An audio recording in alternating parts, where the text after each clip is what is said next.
everyone, I'm Captain Logan. And I'm Steve Baxi. And welcome back to the Bat Chat. Today we're talking about Terror in the Sky. And as we always do, we're going to watch this episode and talk about it for you. This is the follow-up to On Leather Wings, but as Steve and I have decided, it's actually the end of a Langstrom trilogy. Yep, because there's that episode in the middle that we see where Langstrom shows up in Tiger Tiger. So now there's a progress of splicing an animal mutation that leads to this episode. What I love about that, Steve, is that you really like On Leather Wings, but you really dislike Tiger Tiger, and we have figured out that Tiger Tiger is the middle of the Langstrom trilogy, and that's just hilarious because, like, I didn't even think that was Langstrom, and then I was like, why are all these scientists, these genetic scientists, looking like, and then it turns out that it is Langstrom. It kind of makes you wonder why they don't just use Langstrom as a scientific plot device more often. Yeah, exactly. There's so much stuff that could be explained if it was just Langstrom. Like Langstrom's behind it all. But on the other hand, one of the things I really like about this episode is that there's kind of a mystery built as to whether or not he's taking the formula again, and I think it's really cool that it turns out that he really does have the best of intentions and he's trying, to do better, and he's on kind of a redemption path. And obviously, and maybe we've talked about this before, there is a big parallel, not just in the way these characters were written, but also in their progression between Kirk Langstrom and Kirk Connors. Oh yeah, that's true.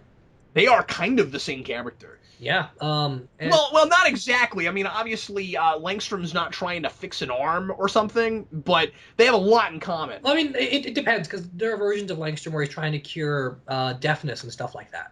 So. Oh, okay. So then, in that case, he really would be that. And again, Kirk Connors is, and of course, just their names sound really similar. You got a Kurt and a Kirk, but Kirk Connors is, after he becomes the Lizard, is still trying to work on a cure and working on different, genetic splicing things, but he's not going to be the Lizard again. Right.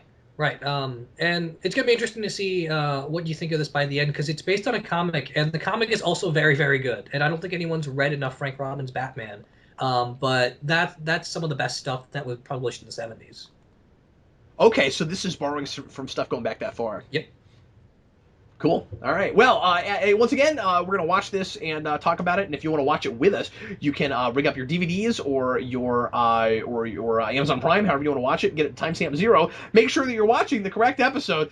And if you don't want to watch it with us, or you want to listen to this while you're driving on the freeway or milking your cows, you can just listen to this like a podcast, or just watch our lovely faces, and we will do our level best to provide some context while we're talking about this episode. Steve, are you ready? I'm all set.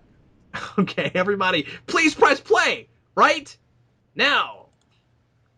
All right, get ready for some terror, Steve. Yes, in the sky. In the sky. It is cool that the endings of these two episodes of this and On Leather Wings are so nicely paralleled. We've got Batman, fighting a man-bat in the sky again. Yeah, and it's also interesting that they managed to keep the same kind of surprise, because in On Leather Wings we had the mystery behind who the actual man-bat was between Langstrom's father or uncle, whoever that was, and Kirk Langstrom. And then we do the same thing here, except now it turns out to be his wife. Yeah, and what's really funny is you still think that guy might be the actual Man-Bat. Like twice that guy has been thought to maybe be Man-Bat, and then it turns out that he's not. And I don't know that it's that giant of a surprise that ultimately it's her. But maybe that's just me having, now that I'm in my 30s and have reviewed a lot of things and, seen lots of this kind of stuff, seen similar surprises. But as a kid, I think that's a sufficiently decent surprise. I mean, especially because you look at the performance in the animation, and Kirk Langstrom just looks like an evil dude. So it's very surprising when he's not evil. It's the exact same kind of overemphasis on the way he's drawn, like we saw in what is that? The Wolf episode, Moon of the Wolf. Moon of the Wolf. That's what it is. Yeah. We cannot, for whatever, we're like Man of the Wolf, something of the Wolf, Moon of whatever it's called. Steppenwolf. I don't know.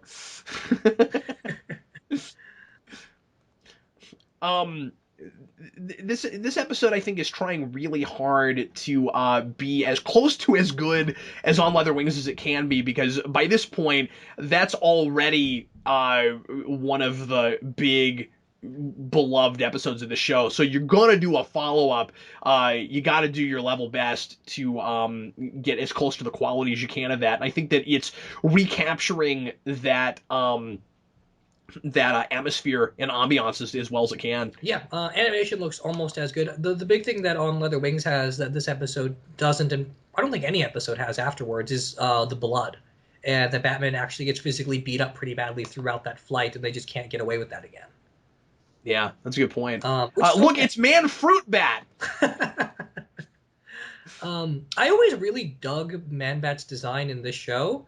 Because in other versions you have like the gray skinned one, and then there's ones where he's all black, and then in Arkham he's kind of like white. But I always thought it looked a lot cooler when he was just full on brown and only had a pair of perfectly preserved pants on.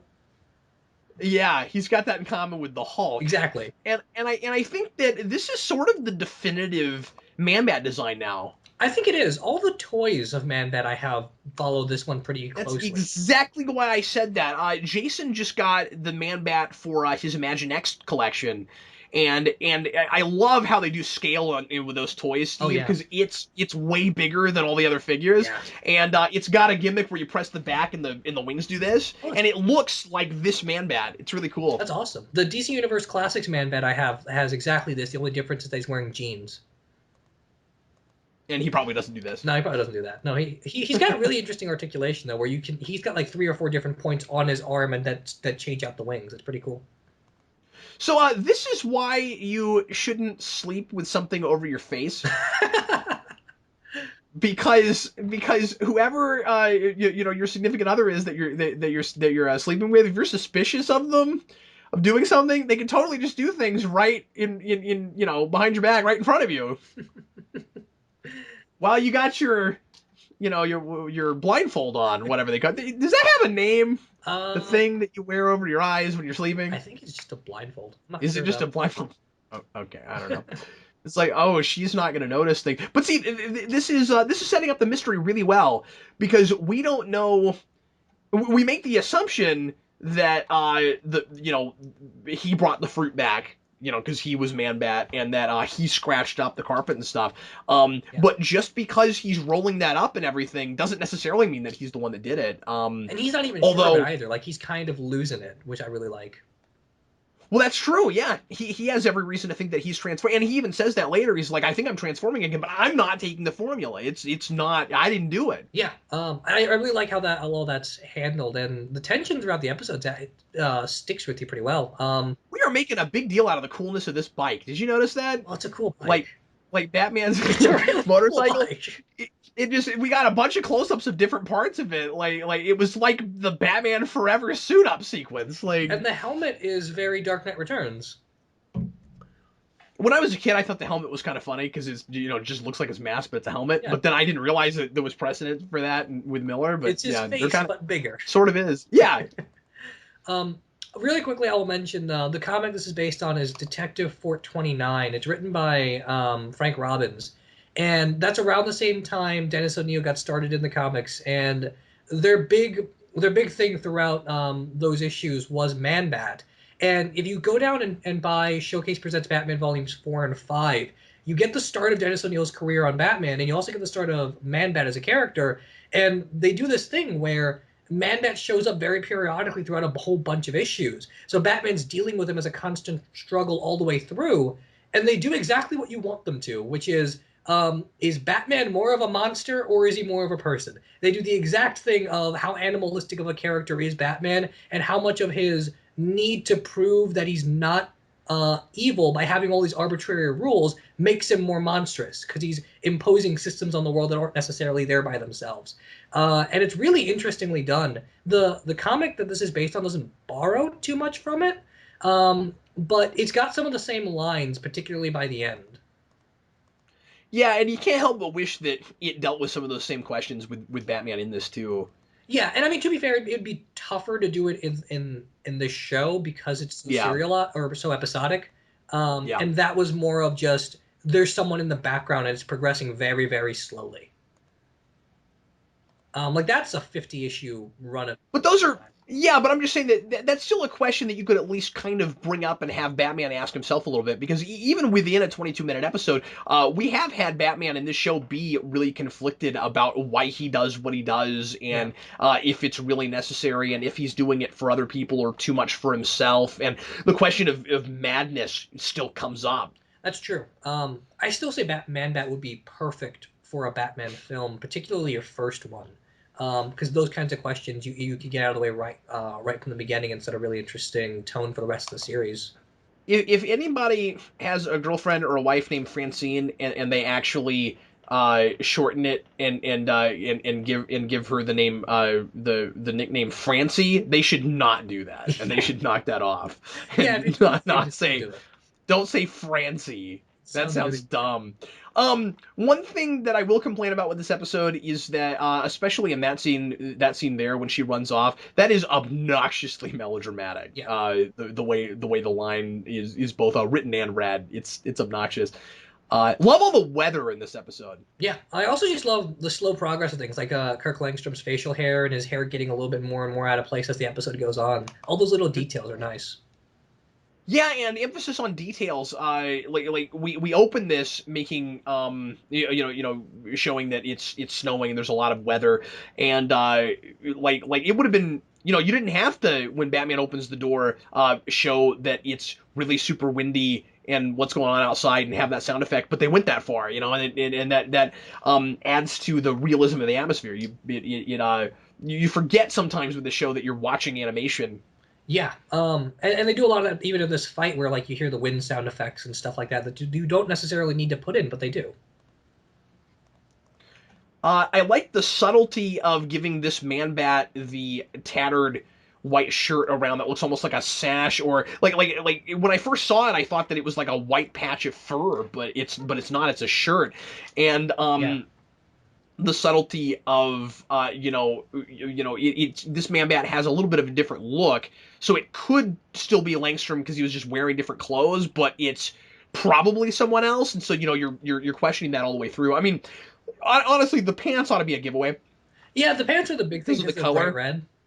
But for some reason, when I was a kid, I don't think I noticed that. I like that we get first person perspective stuff from the Man Bat, because Yeah. that kind of adds to the mystery a little bit of, we're from its perspective and we've seen Man Bat before, but we don't actually know who it is right now. So that's kind of neat. The sonar thing is a cool way to go. But I wish that it was more nondescript, and that things weren't as clear when she uses it, because there are places where you can read words, like right here, Oh yeah. where they just use whatever they've animated, and they just put that filter on it, Yeah, and right. I don't like that. You wouldn't be able to read words with sonar. Particularly when we talk about like the little touches that they get right everywhere else. It seems like that's a kind of a bigger one to miss. Importantly, Batman the Animated Series, you can read in a dream, you cannot read with sonar. That kind of defeats the purpose of sonar. Just want to throw that out there. Yeah. Um, Speaking on that cloth though, every time I see that and it's flying from a distance, it always reminds me of like Man Bat's got like a white mane now. Yeah, that's why I said patch it for. Yeah, thank you. Exactly. I just think it's a cool aesthetic to have Man Bat with that. I kind of want that to be the case, even though it's just a shirt. Yeah, it's neat. I That was also like, and I guess this is something of a delicate thing to say, but or delicate, subject matter. But I also like that they don't do the tiger thing, having it be straight on female anatomically correct. yes, I yeah. like I that mean, we didn't they have to go changed the that we didn't have to go species. there. It works. Yeah. Yeah. Um, this is actually just Tiger done right, isn't it? In a lot of ways, it is. Yeah. Yeah. Even with the love story Precisely. at the end with Langstrom and his wife, like it's That's basically great. Tiger done right. Well, and that makes Tiger kind of worse, because Yeah, this happened so soon after it. yeah. Langstrom's got a really nice place, by the way. Yes, he does. It looks like, although it looks like he ought to be a soda jerk, like behind that counter. You gotta be able to go in there and order fruity sodas.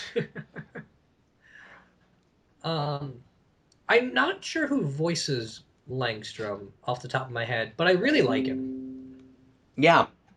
Yeah, Uh, I think it's great, and I think he plays this wonderfully tragically, and they do a good job of. And I think he was a sufficiently enough for this show anyway, sympathetic character in the first place. But like I said, I really like this the reveal that it's not him, and yeah. he's trying to do better, and really, it's also a good follow up. You know, we were talking about sequels last episode with the ninja and samurai thing, and I think we two really good follow ups in a row that don't have sequelitis, that are building on what was there before, and really, Yeah. this guy is the bad guy all the way through. I mean, like it's all more his fault than it is Langstrom's.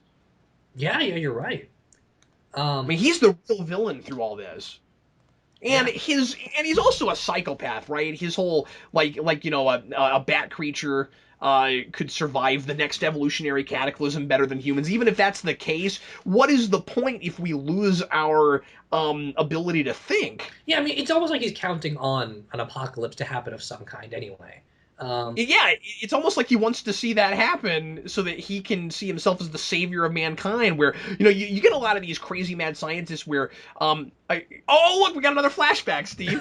But but you get a lot of these crazy mad scientists in comic and superhero things where they care more about survival than they do about the quality of life. Yeah. We're seeing that a lot in Marvel stuff right now, and all over TV shows. That seems to be a common theme with you know science gone wrong, and you know science falling in the wrong hands. Yeah, and humanity as it is being a thing worth saving or not. Yeah. Like yeah, all that stuff's always been very interesting.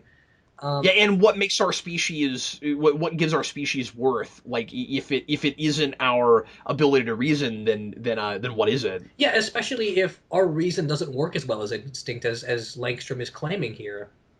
Oh, that's a good point. Yeah, yeah. Like, is it actually an advantage? I love the way this is animated. Also, Me it too. looks Yeah. really good. Heavy Rain. You don't see that a lot in animation That was because also it's a good video game. kind of hard to do. Heavy Rain. Heavy Rain. Yep. See, I never got to play that because I didn't have a PS3. I got it much later, but it's pretty fun.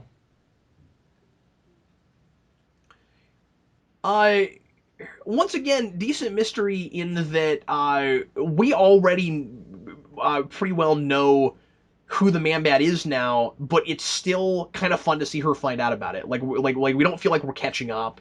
Yeah, and I think part of it's also because we sympathize with everyone involved, like especially Langstrom when he thinks he's Yeah, going mad, and now it turns out it's his wife, and so there's a different dynamic between those two. and you know you want to see them get back together. She's being reasonable. She's not assuming he's lying. Yeah, yeah. I mean, you Um, mentioned earlier that she walked away angry earlier, and that was really the only instance of being over dramatic in this episode. yeah, I think you're right. I mean, to its credit, you know, I said that was here in places. That's the one place. Yeah. Um, this is also better handled than Tiger when she morphs into Man Bat. Although the morphing thing, it's better than it was in Mood of the Wolf, but it still has that thing where you see a white hand and then it suddenly transforms. Like why can't we see that? And why can't we see the process? It's animated. Especially You with could Clay, draw that. What's that? especially since we have Clayface. And that's the big reason that I keep saying that is that we saw it handled really well with Clayface. Like we should see the fur sprout, and we should see the talons pop out, and all of that. Yeah. Um, I like the way Man Bat walks in this, which is weird, but I think it's animated really well. Where there's extra Yeah. weight on both arms because of the wings, so she's swinging both shoulders around pretty heavily. Yeah, it's more impractical to walk than it is to fly. Yeah, yeah, it's really cool. Um, I think that what also kind of subverts expectations in not being sure, you know, who it is, and maybe not suspecting her. And watching this again, I'm feeling like, yeah, maybe you wouldn't necessarily suspect her very early, because partly just because of the name of it. It's a man bat. yeah, You wouldn't think, oh, the girl is probably it. And like I like that kind of, like I said, that kind of messes with your expectations, because you would be expecting to see something very specific if there was a female man bat. And I really love that they didn't go there. yeah. The They mystery didn't is feel fairly the obvious, like we said, but they They don't have to make it look like a girl. girl bat. I mean, like, there's no difference when you just look at a bat. Bats look like bats. Like I think it's really cool that we didn't have to do that. Yeah, no, I agree. Um, And yet it still has a different look just because what she's wearing. yeah. I also like that they didn't just brush away the airplane crashing. Like, it's Yeah, very easy to good just say the point. door opens, they close, and it's all solved, but that's not how airplanes work. Yeah, and what I was really impressed with too is that not only does Batman come down in his plane and uses, which we've seen this grappling hook thing before, Yeah. and we've seen it used as a torture device. But this grappler, Yeah, really first of all, terrifying. I expected him to come down and grab her by the wrist, and was really glad they didn't do Yeah. that. Because I mean, you think Gwen Stacy, that would just snap, right? Yeah. But not only does he put her back in the plane, but they actually animate it coming over and doing an insert shot and closing the door. I did not expect No, that. that's really well done. It's surprising, especially just because saving airplanes out of the sky, the Superman thing, Batman has to deal with it in a very different, more time-consuming way. That's a great point. Well, and it feels more thrilling, and it feels more like an action movie. Yeah, exactly. Where, like, you want to see these people get out okay, and Batman's thinking about people for, like, he could have rushed off after Man-Bat, but he's got to save those people first. Yeah, no, exactly. It works really well. It's very cinematic, right? I mean, like I said, that insert shot, I was really impressed with that. You could have done all that from farther away. You could have done it faster. Something about lingering on it and taking your time with it actually makes it more thrilling Yeah. and feels more like a fast-paced action scene. I don't know why that I mean, is. it reminds me a lot of the scene in Iron Man 3 where he's saving everyone falling out of the plane and he has to catch them one by one. Right, yeah. And you're caring more because you're seeing the hero be heroic, and even though these are people that you don't spend any time with, you care about them more because he cares. Yeah.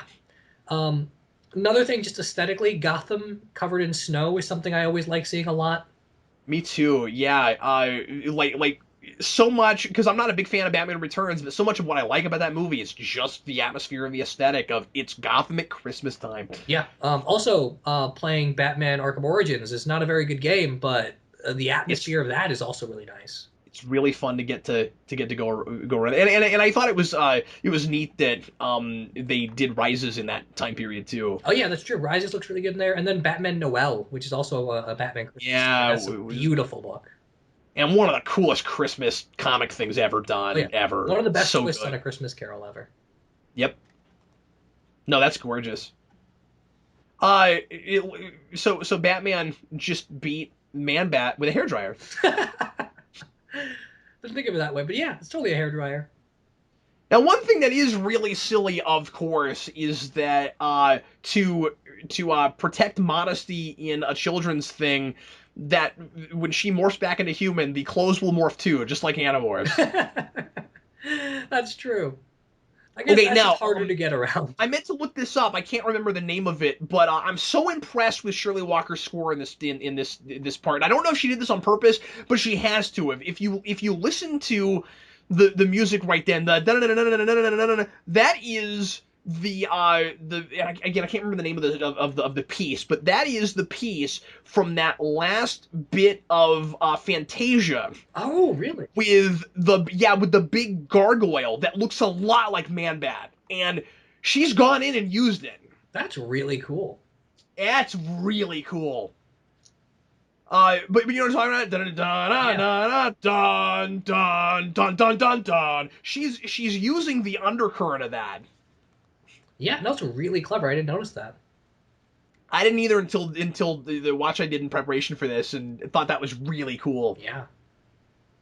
Um, But yeah, she's gonna be fully clothed here. Mad Men's always been a really cool It's at idea to least me. tattered, but it was, I mean, like it didn't have that full front, and I mean, you maybe could even say it by having Batman give her cape or something. yeah, that would have worked. Um, I guess it works okay in that Man-Bat is so much bigger than she is. So maybe the clothes that look small on Man-Bat are bigger on a human being. And that's what it's supposed to be, but I don't think it's quite working. No, There were more stretched than that, but it's a whatever, cartoon, it's so not I that can give important. it that. It's a cartoon. I also talking about the score. I think it's cool that Shirley Walker kind of gave the female Man-Bat its own theme. Yeah, that's true, and that's distinct from the Um, Man-Bat theme we know. her feet have to be really cold. Well, everybody, Yeah. thanks as always for Um, watching Bat Chat. Hope you enjoyed it. This is a really good episode, Steve. I agree. I like this one a lot. It's really fun. I didn't remember this being that good. It's not. necessarily on Leather Wings good, but I think that's because you know you don't have the novelty of that episode kind of setting the stage for what this show is. Yeah, I mean, On Leather Wings is a different kind of good, and this is a different kind of story. Like On Leather Wings was more about that. Look at what we've done with animation. Look at what we did with Batman, and this is more. We have all that already, so here's a sub story within that. Yeah, it's just impressive that you could follow this up and it not be lame. Yeah, yeah. Like I'm probably making a bigger deal out of how much I like it just because I'm surprised I don't dislike it. You know, like I mean, Man Myth doesn't have the best track record. He's a character I like a lot, but he doesn't necessarily have a lot of good stories either. No, that's true. He's more potential than anything. Next time we're watching a lot of people's favorite episode. Oh yeah. It's one of my favorite episodes. It's Almost Got Him. I can't wait. It has the best joke ever with Killer Croc somewhere in the middle. Yep. Yes, it does. I threw it right. Yeah, and everybody remembers that. Yep. So look forward to that. And Steve, thanks for joining me as always, man. Yeah, of course. Thanks for having me. This is always fun. We will see you again next week. I'm Captain Logan. And I'm Steve Baxi. Thanks for watching.